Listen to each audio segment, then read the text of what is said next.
Moro kaikille, oikein mukavaa lauantaita. Kullekin minä olen Erkki ja tänään pitkästä aikaa video. Edellistä videosta on kulunut niin paljon aikaa, että osa luuli, että minä olen kuollut ja osa luuli, että minä olen lopettanut, mutta en ole lopettanut. En ajatellut lopettaa, enkä myöskään ole kuollut, vaan tästä päivästä eteenpäin aletaan taas uppaa normaalisti joka ikinen päivä, eli siis seuraava video tulee heti huomenna.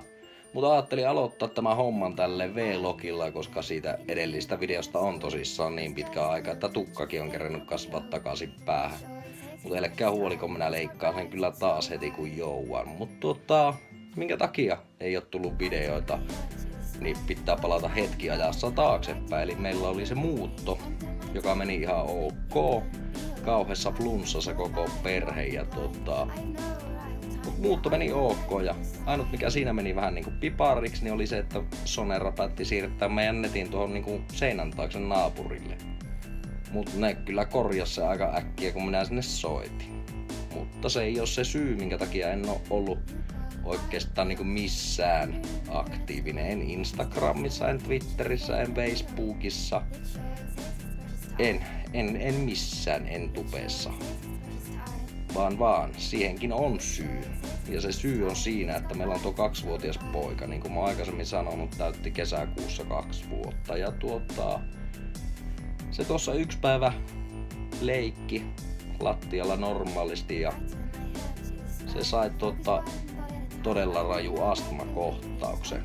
Se lyhistyi siihen paikkaan ja ei saanut enää henkeä juuri ollenkaan. Alkoi sinertämään ennen ambulanssien tuloa ja onneksi sieltä tuli ambulanssi ja se, mikä se on se etuauto, missä on lääkäri. Ne tuli paikalle ja selvittiin vähän niinku säikähyksellä ja sairaalassa oleilulla siitä hommasta. Niin, voin sanoa, että elämäni pisimmät minuutit oli ne minuutit, kun pitää semmoista 2-vuotiaasta sylissä ja näyttää oikeesti, että se tukehtuu siihen ja sä et voi sille tehdä yhtään mitään, mikä sitä auttaisi, että ei auta lääkkeet eikä auta mitkään muutkaan, niin se oli niinku todella tukossa. Mutta onneksi siitä selvittiin säikähyksellä. Sen jälkeen kun päästiin kotiin, niin meikä ei nukkunut varmaan 2 viikkoon, kun joka ikisessä rasahuksessa, aivastuksessa, yskäsyssä ja jokaista mitä ääntä poika päästi, niin oli pakko mennä katsoa, että onko sillä kaikki hyvin. Ja sen takia en oo ollut oikeastaan missään aktiivinen. Jos näin voi sanoa, niin ei oo kiinnostanut olla kauhean aktiivinen, että ollut tärkeämpää tekemistä, todella paljon tärkeämpää tekemistä. Mutta nyt alkaisi olla kaikki taas kunnossa. Onneksi sitä selvittiin säikähyksellä, en sano muuta. En sano kyllä muuta, mutta karkas ajatus. Mut sekään ei meikälle mitään uutta. Joo, aletaan tosissaan uppaa taas joka päivä, varmaan PO3, PF4 vähän aikaa. PF1 ei ole enää kuin reilu pari viikkoa, kun siihen on aikaa. Ja ensi viikolla taittaa saada jo pelattavaksi se yksin pelin siitä Call of Duty 4.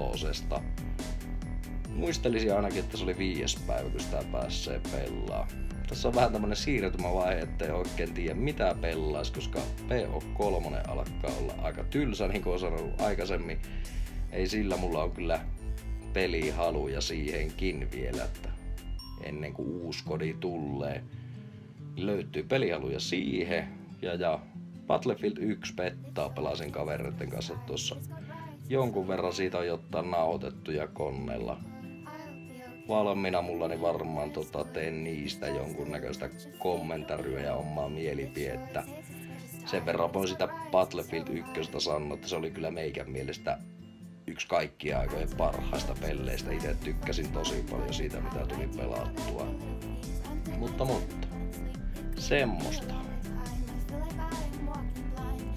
Kyllä mulla pätkii vähän ajatus. Mutta siinäpä oli se syy.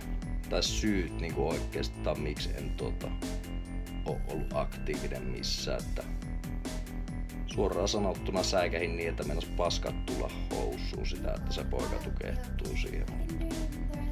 Onneksi on kaikki hyvin. Nyt on lääkkeet kohdillaan ja muuta.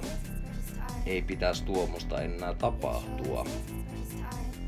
Ja tästä on hyvä jatkaa. On tämä video tehty. Voi videon teko olla pitkästä aikaa muuten aika hankalaa, kun hyvä kun tiedä miten kameraa pidetään kädessä. Niin, semmoista. Mutta, toivottavasti joku ymmärsi, että minkä takia en ole tehnyt videoita ja niin päin pois. Ja kuten normaalia, niin viettäkää te oikein mukava lauantai ja me nähdään taas huomenna. Tai me nähdään jo huomenna, näinkin voi sanoa. Ja katsotaan, pelata varmaan sitä PO3. Mutta ei siinä. Mun puolesta se on muuten moro.